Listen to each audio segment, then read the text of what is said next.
नमस्कार दोस्तों, आज मैं हिंदी की चैप्टर काले मेघा पानी दे से 20 इंपॉर्टेंट क्वेश्चंस जो कि मुझे इंपॉर्टेंट लगते हैं और उनके एग्जाम में आने के चांसेस काफी हाई हैं, उस पर डिस्कस करूंगा। मेरा नाम है प्रशांत कुमार और आप देख रहे हैं स्मार्ट स्टडी। चलिए शुरू करते हैं।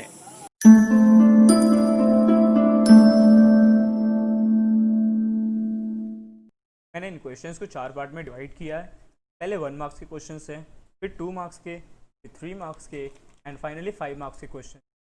पहले क्वेश्चन नंबर 1 है जिनमें वर्ड मीनिंग्स है, मैं चाहूँगा आप खुद से कर लें। ये क्वेश्चन नंबर 2 है, इसमें भी वर्ड मीनिंग्स है, आप खुद से देख लीजिए। अगर आपको कोई भी डाउट होता है इनमें तो मुझे कमेंट बॉक्स में बता दीजिएगा। इंद्रसेना सबसे पहले किसकी जय बोलती थी? इंद्रसेना सबसे पहले गंगा मैया की जय बोलती है।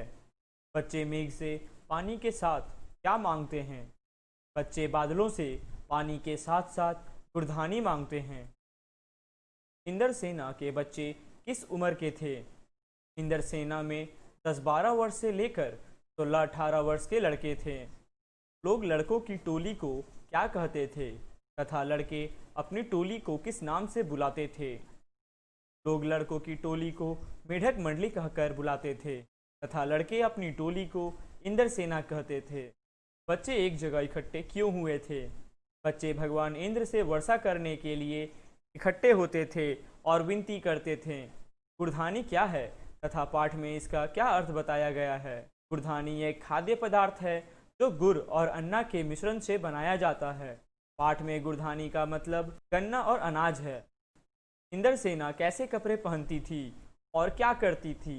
इंद्रसेना के लड़के नग्न रहते थे, सिर्फ जंगिया या लंगोट पहनते थे। इंद्रसेना के लड़के गंगा मैया की जय के नारे के साथ इंद्रसेना का गीत गाते थे। लेखक जीजी की कौन सी बातों को अंधविश्वास कहते थे? लेखक जीजी के रीति रिवाज, तीज त्योहार तथा पूजा अनुष्ठानों को अंधविश्वास कहते थे।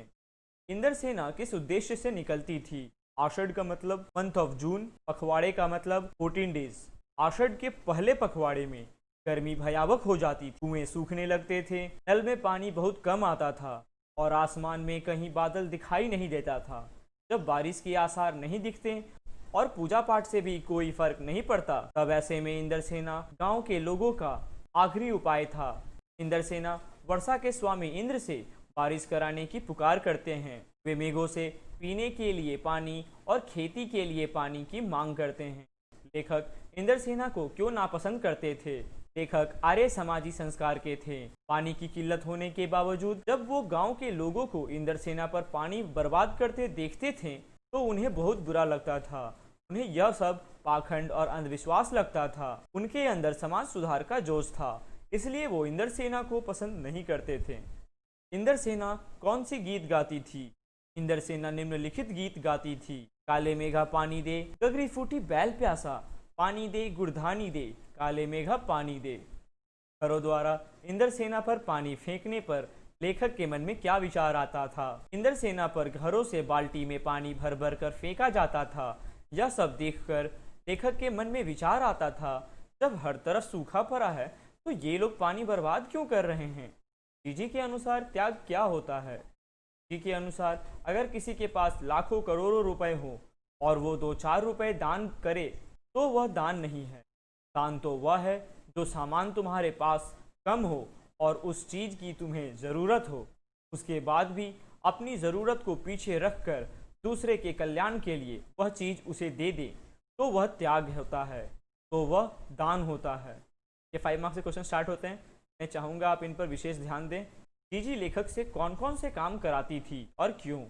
जीजी लेखक से पूजा पाठ के सारे काम कराती थी, जैसे दिवाली में गोबर और कड़ियों से गोवर्धन और सटिया बनाना, जन्माष्टमी है तो झांकी बनाने से लेकर पंजीरी बांटने का काम, हर छठ है तो छोटी रंगीन कुल्हाड़ियों में भुना भरना, किसी में भुना चना, किसी में भुनी मटर, किसी में भुनी गेहूं और किसी में भुने हुए अरवा चावल। जीजी ये सभी काम लेखक से कराती थी ताकि उन्हें इन सब का पुण्य मिल सके।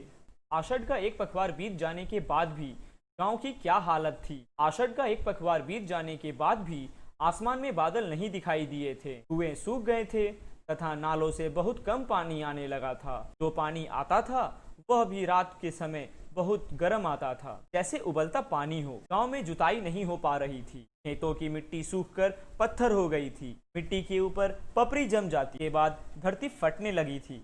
लू तो ऐसे चलती कि आदमी रास्ते में ही लू खाकर गिर जाए। चोर डंगार प्यास से मरने लगे थे, फिर भी बारिश की एक बूंद नहीं गिरी थी। इंद्रसेना लोगों के घरों के सामने जाकर क्या करती थी? इंद्रसेना लोगों के घरों के सामने जाकर पानी मांगती थी। जिन घरों में पानी की कमी होती थी वो भी उन्हें पानी से लथपथ कर देता था। उस पानी से जमीन पर कीचड़ हो जाया करती थी। इंद्रसेना उस कीचड़ में लोट लोट कर कीचड़ से नहा लेती थी। इंद्रसेना के हर लड़के के हाथ पर, मुंह पर, पेट पर, सभी जगह गंदा कीचड़ लग जाता था।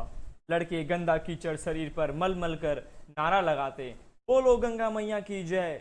इसके बाद उछलते कूदते अगले घर की तरफ चले जाते और कहते, काले मेघा पानी दे। क्वेश्चन नंबर 19, धर्मवीर भारती का संक्षिप्त जीवन परिचय लिखिए। मैं चाहूँगा इसे आप लोग खुद से पढ़ें। अगर आपको कहीं डाउट होता है तो मुझे कमेंट बॉक्स में बता दीजिएगा, मैं मदद करने का प्रयास करूँगा। इंद्रसेना के खेल गीत में बैलों को किस पंक्ति में महत्व दिया गया है और क्यों दिया गया है?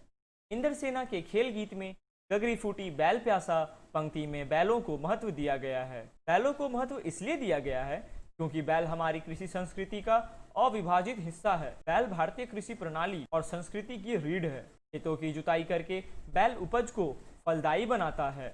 यदि बैल प्यासे रहेंगे तो पृथ्वी तथा कृषि दोनों प्रभावित होगी। इन पंक्तियों का अर्थ है कि जिस गागर से बैल पानी पीते थे वह फूट गई और बैल प्यासे हैं, इसलिए हे बादलों वर्षा करो। Thank you friends.